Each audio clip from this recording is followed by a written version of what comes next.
बांग्लादेश आ जाता है। तो बांग्लादेश के जो पद्मा नदी है उसको 5 बार गौड़ कहा जाता है, इसलिए ये गौड़ देश है। श्री चैतन्य महाप्रभु गौड़ देश में आए। बंगाल की राजधानी जो थी वो गौड़ नाम से जानी जाती थी। गौड़ राजधानी मालदह जिला में आज भी गौड़ नाम है। तो वो राजधानी जो थी गौड़, तो गौड़ से गौड़ देश नाम पड़ गया। अच्छा, इन गौड़ देश में चैतन्य महाप्रभु आए, इसलिए उनके फॉलोअर्स जितने भी भक्त हैं उन सबको गौड़ीय कहा जाता है।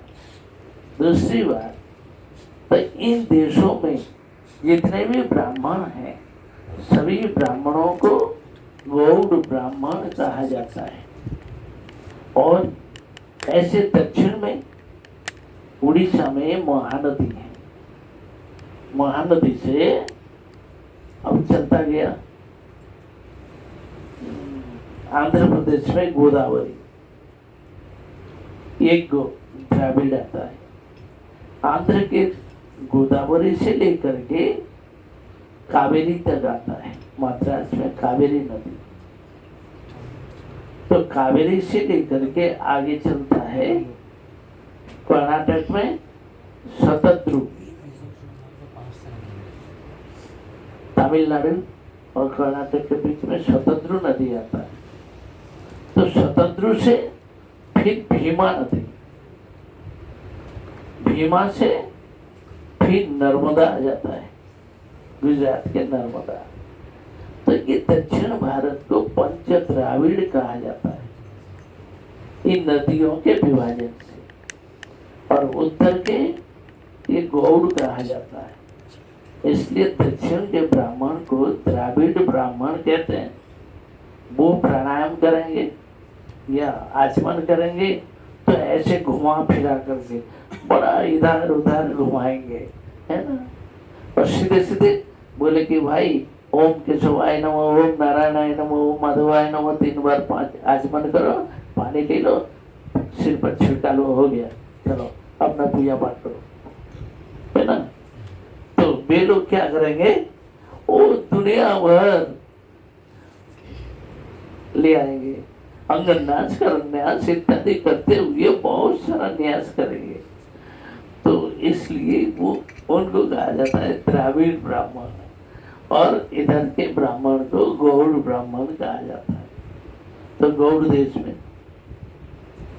दूसरी बात है, कृष्ण के उपासक को कृष्ण कहा जाता है, शिव के उपासक को शैव कहा जाता है, विष्णु के उपासक वैष्णव कहा जाता है।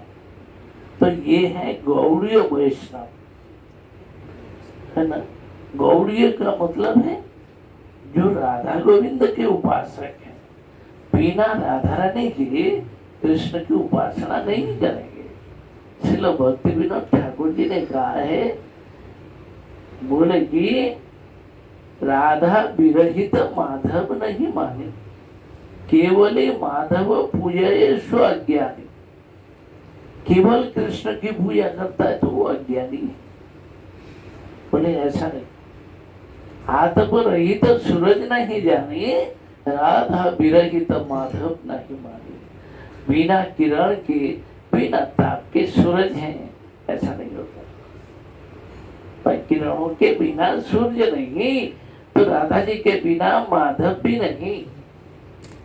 राधया माधवो देवो माधवे नैव राधिका, ये ऋग्वेद में आता है कि राधया माधवो देवो, राधा जी के साथ माधव और माधव के साथ राधा है, दोनों का अभिन्न संबंध है। विभ्राजन्ते जनेशा, योगी सबके बीच में राधा गोविंद विराजमान है। इसके अंदर तो ऐसे राधा गोविंद जो है वो अवस्थित है। तो क्या है, हम लोग राधा गोविंद के उपासक हैं।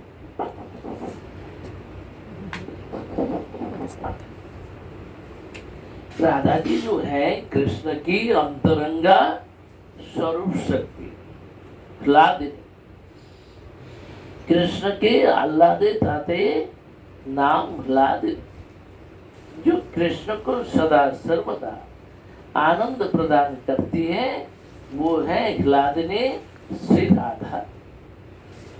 और आह्लादिनी द्वारा एक करे भक्ति आस्वादन, आह्लादिनी द्वारा आनंद करे भक्ति आस्वादन।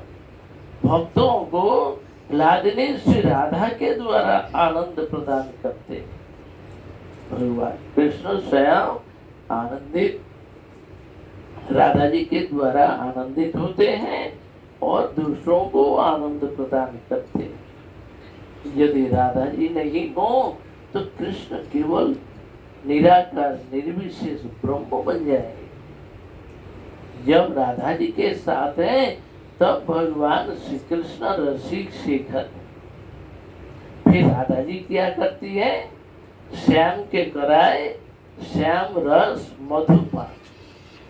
श्याम सुंदर श्री कृष्ण को श्याम रस मधु का पान कराती है। ये श्याम रस मधु क्या है, उन्नत उज्जवल भक्ति रस है ना, उन्नत उज्जवल भक्ति रस का पान कराती है। भौतिक जगत में, संसार में लोग भौतिक सुख में व्यस्त होते हैं, पर राधा जी क्या देती है कृष्ण को,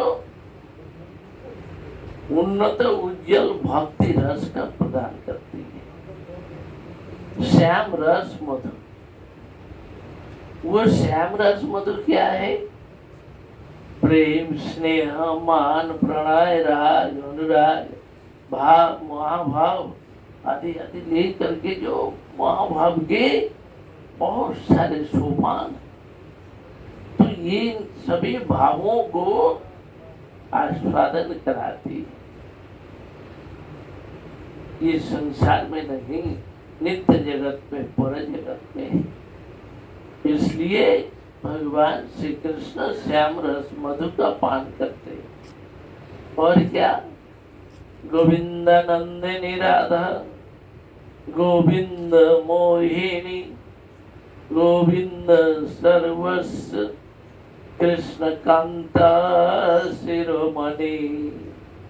राधा जी जो है गोविंद को सदा सर्वदा आनंद प्रदान करती है। इसलिए राधा जी का एक नाम है गोविंदा नंदिनी, गोविंद मोहिनी। भुवन मोहन श्याम सुंदर के मन को मोहित करने वाले कौन, स्वयं राधा जी। विश्व मोहन श्री कृष्ण जबकि राधा जी के द्वारा स्वयं मोहित हो जाते, इसलिए गोविंद मोहिनी, गोविंद सर्वस्व, गोविंद के प्राण सर्वस्व कौन, राधा। राधा शब्द क्यों पड़ गया, क्यों ये राधा नाम आया, और कोई नाम आता? बोले राज शब्द का अर्थ होता है ऐश्वर्य। कृष्ण का जितने प्रकार ऐश्वर्य, ऐश्वर्य, वीर्य, जस, श्री, ज्ञान, वैराग्य, ये सब कुछ कौन है, राधा है। रात धातु से आया, इसलिए उनका नाम पड़ गया राधा। और कृष्ण की स्वरूप शक्ति आह्लादिनी। यदि भगवान श्री कृष्ण के पास ये ऐश्वर्य न हो, कौन कोई उनको पूछेगा? उनके पास ऐश्वर्य नहीं, ज्ञान नहीं, वैराग्य नहीं, हाँ वीर्य नहीं, जस नहीं, प्रभाव नहीं, तो क्या होगा?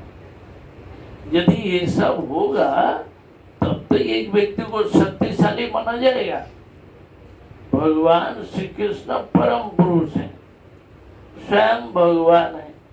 सर्वाराध्य है भाई, सबके मूल अधिष्ठाता है भाई। उनके पास क्या है?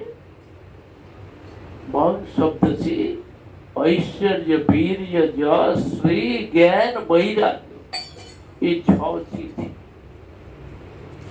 और ये 6 के जो मूर्तिमान स्वरूप कौन है? वो राधा है। अतएव यदि राधा नहीं हो तो कृष्ण क्या होंगे? गरीब बन जाएंगे ना, हल्के पड़ जाएंगे, उनको कोई पूछेगा भी नहीं।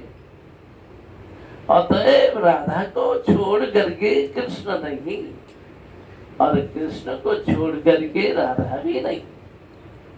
राधा कृष्ण दोहे एक ही स्वरूप, दोनों एक ही स्वरूप है। इसलिए राधा जी कैसी है? और क्या है?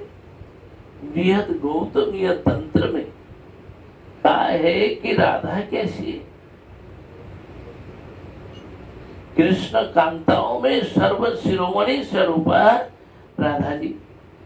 देवी कृष्णमयी प्रोक्ता राधिका पर देवता, सर्वलक्ष्मीमयी सर्वकांति सन्मोहिनी परा।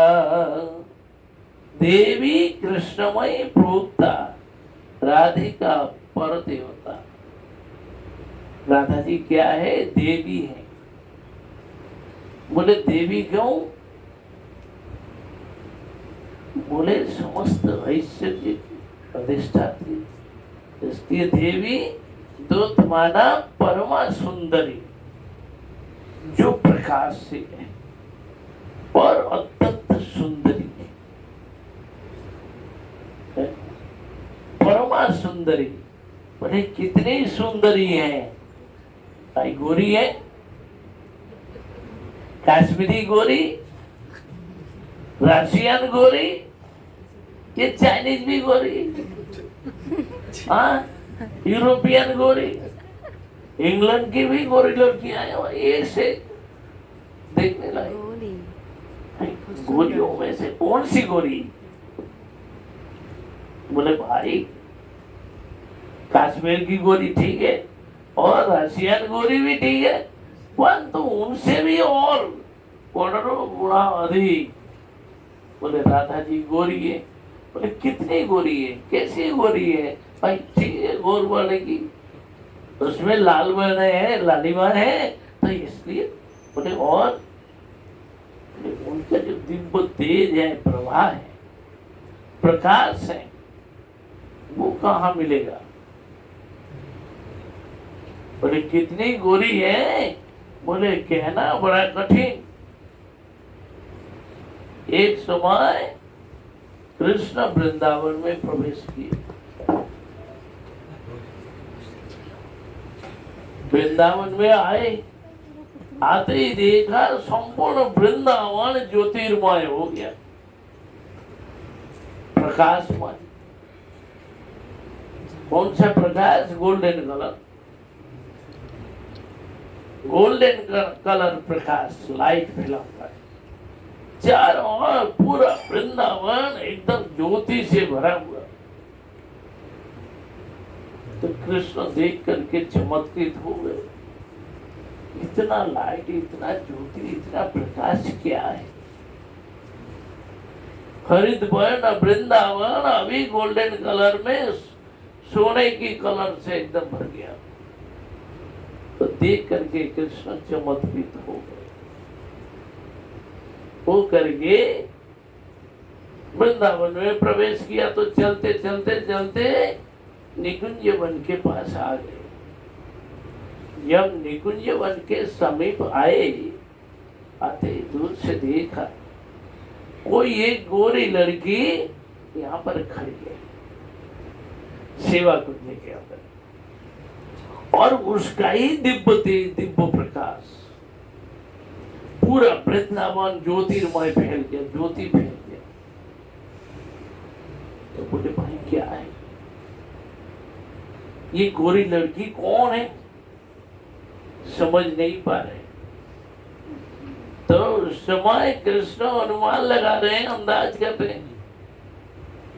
किम कांते कुल देवता इंवा तारुण्य लक्ष्मीरियम। ये लड़की कौन है? ये जो ये तरुणी लड़की खड़ी है और इसी का इतना तेज फैला हुआ पूरा वृंदावन ज्योतिर्मय बन गया। क्या ये सौंदर्य की कुल देवी है? किंवा तारुण्य लक्ष्मी?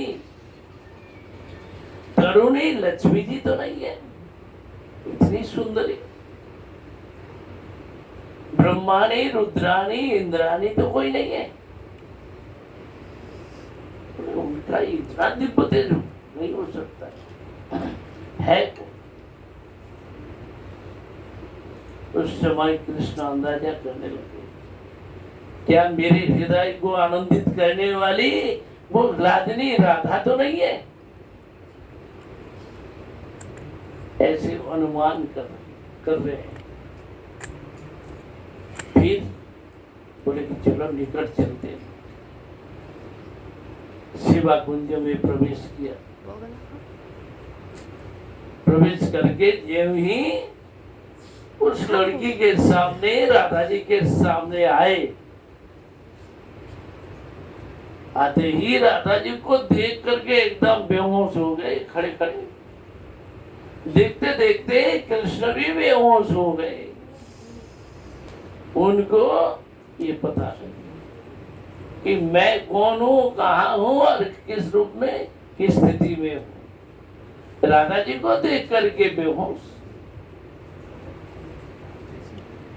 तो उस समय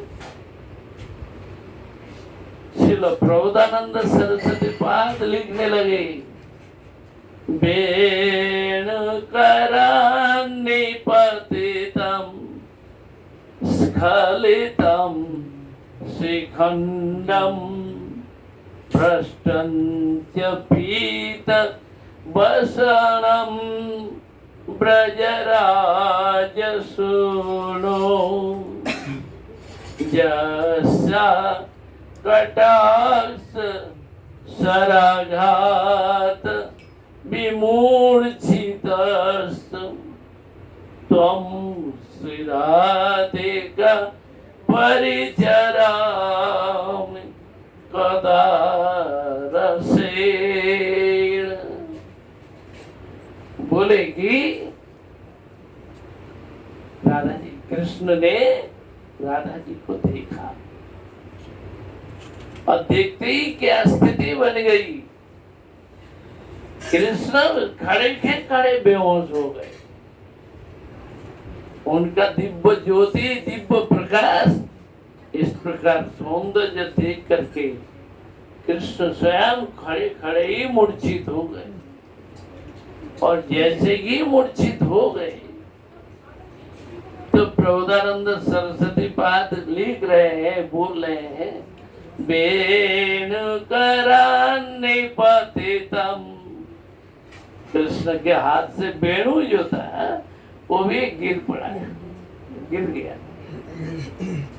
स्खलितं शिखंडं, मस्तक से मोर मुकुट खिसक करके धरती पर चला गया।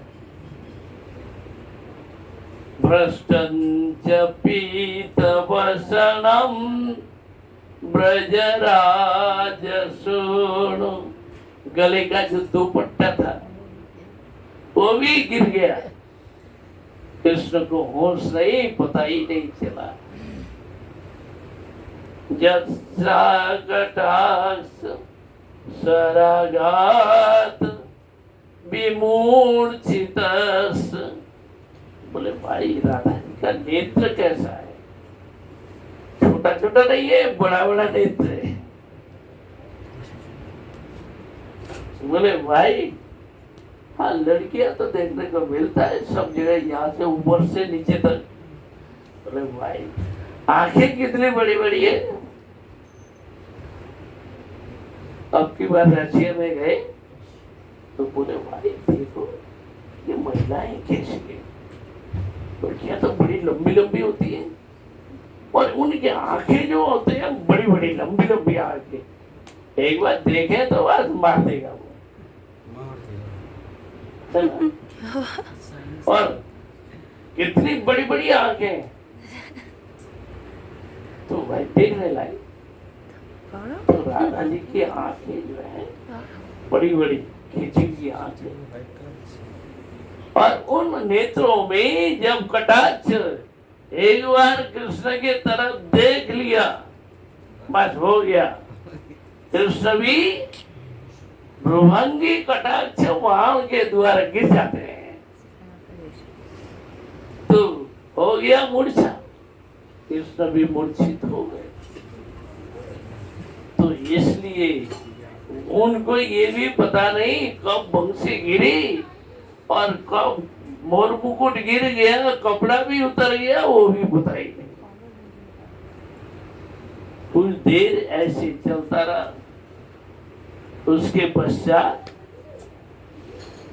राधा जी ने क्या किया, जैसे खड़ी थी वैसे खड़ी है आमने सामने। तो कृष्ण तो देख करके मूर्छित हो गए। बोले अच्छी बात है, कोई बात नहीं है, मूर्छा होने दो। राधा रानी थोड़ा सा झुक गए, झुक करके हाथ बढ़ा करके बंसी को उठा लिया, ले करके पीछे की तरफ कर दिया। हाथ को पीछे कर दिया। जितनी सखियां खड़ी है सबके सब खड़ी तो है, पर हाथ सबका पीछे की तरफ जा रहा है, क्योंकि बंसी को हाथ से बढ़ाते हुए पीछे, दूसरे के पीछे, दूसरे तीसरे चौथे पांचवे ऐसे करते करते सैकड़ों गोपियां, और सब बंसी कितना पीछे चली गई कुछ पता ही नहीं। अच्छा चुप, सभी लोग चुप हैं, देख रहे हैं क्या तमाशा हो रहा है। देखें कुछ देर में जब श्री कृष्ण को होश आया, होश आते ही नीचे की तरफ नजर पड़ा, देखा रे मोर मुकुट गिर गया। तो उस समय उठा करके अपने सिर पर लगाया।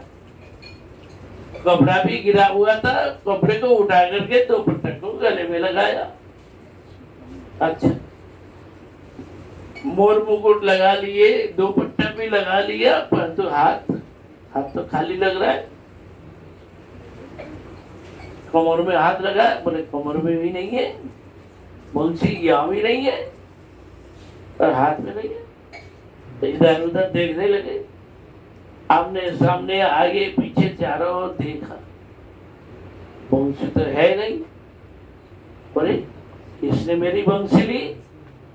उस समय कृष्ण राधा जी से कहते हैं, राधे निश्चित रूप में तुमने मेरी बंसी ले ली, डरो ना मासूरी मेरी, है ना?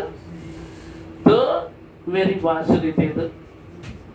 राधा जी बोले तुम्हारी बांसुरी, तुम्हारी बांसुरी मैं कैसे दूं? तुम जहां पर खड़े हो मैं भी जहां खड़ी हूं वहीं पर, एक कदम आगे पैर नहीं बढ़ाया, न इधर गई न उधर गई, न आगे न पीछे, मैं तो वहीं खड़ी हूं। तुम्हारी बंसी तुमने किस कुंज में किसके पास छोड़ करके आया वो बात बताओ। हमने थोड़ा ही बंसी ली तुम्हारी, और कहां पर छोड़ा है वो बता, किसके पास छोड़ करके आया। तो वहां मेरी सखी जाएगी, जाकर ले आएगी, चिंता नहीं है। बोले नहीं नहीं मैं कहीं नहीं गया। बोले नहीं कहीं गया तो होगा, उस बात को बताओ।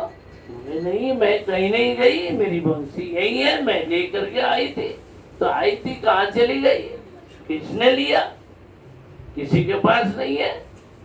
बंसी है तो देख लो, और क्या करें, सब कुछ सीखो। देखो उस समय कृष्ण क्या करते हैं, राधा जी के शरीर पर हाथ लगा करके देखते हैं कहाँ बंसी छिपा के रखा है। पूरे शरीर में देखते रहते, कोई बंसी नहीं मिल रही। तो और गोपियां सब हंसती हुई सामने आ रही है। बोले हाँ हाँ हमें भी देख लो देख लो, तुम्हारी बंसी कहाँ तुमने छुपाया, इसके पास दे आया, अब यहाँ आकर के बंसी टूट रहे हो, तो देख लो हमें देखो। सब गोपियां सामने आ जाती है। बोले देखो,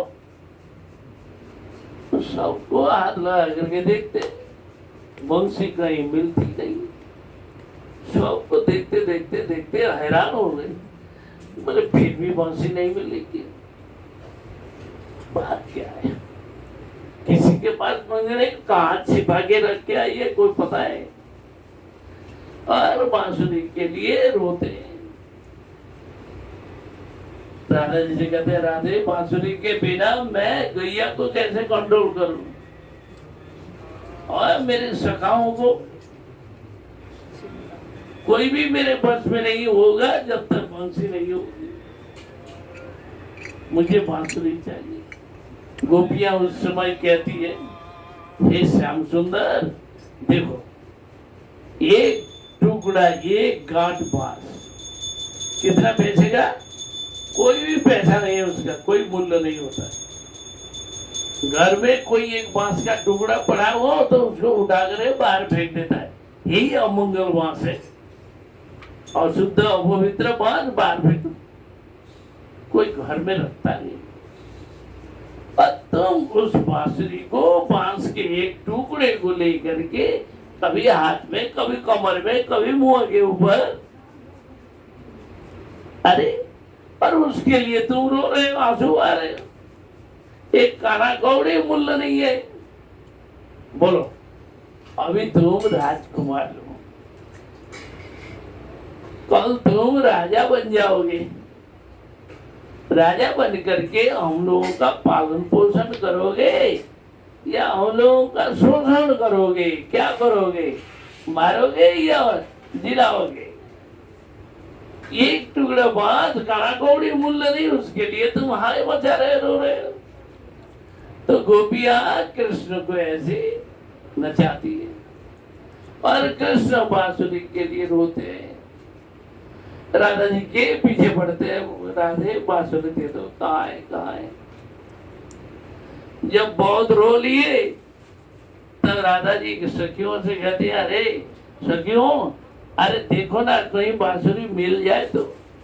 नहीं मिलता है तो एक टुकड़ा बांस तला करके देगा, ऐसे रुला के क्या होगा? सब गोपियां कृष्ण को नचाती है और उनको अपने मुट्ठी में कर रखती है। एक बांसुरी के लिए कृष्ण को भी रोना धोना शुरू हो जाता है। गोपियों के सामने राधा जी की किंकरियां भी उस समय बड़ा हिम्मत जुटा लेती है और कृष्ण के साथ डांट डपट से बात करती है।